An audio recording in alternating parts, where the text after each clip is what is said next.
الوزير الأول عبد المالك سلال بقصر الثقافة مفدي زكريا على توزيع أزيد من 60 مليار سنتيم على عدد من الفنانين وذوي الحقوق المجاورة على غرار نعيمة زيرية، محمد عجيمي، نبلي فاضل، عتيقة وغيرها من الأسماء التي برز نجمها في الساحة الفنية. الحفل كان على شرف الراحل أو الراحلين عمر الزاهي والطاهر فرقاني اللذان فقدتهم الساحة الفنية مؤخرا. ميكروفون سارة بالحور وهشام شريف.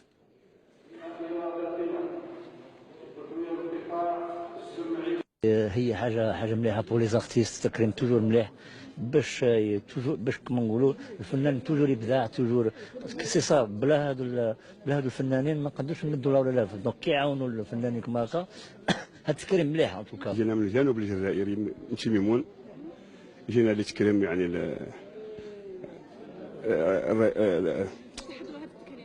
باش نحضروا هذا التكريم يعني تاع اللي وفانا به يعني الرئيس السداد، وانا مسرورين يعني لحضور باش نتلاقاو كاع مع الفنانين ونتلاقاو مع الاسره الثقافيه. الحفل تاع اليوم انا حضرت له باش نحضر لتكريم الفنانين الكبار كيما الحاج الغفور كيما الفنانين واحد اخرين.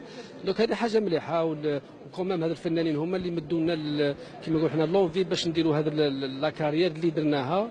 كيما اليوم باش يكرموا الحاج ربي يرحمه الوالد صراني. انا جيت سبيسيالمون والله غير جو نسي با ديبلاسي دوك صافي ان موا عندي شهر ما تحركتش من قصر دينا، وكي قالوا لي شدعوني قالوا لي بلازم ضروري باش تجينا باش تكريم الوالد وتكريم فنانين اخرين.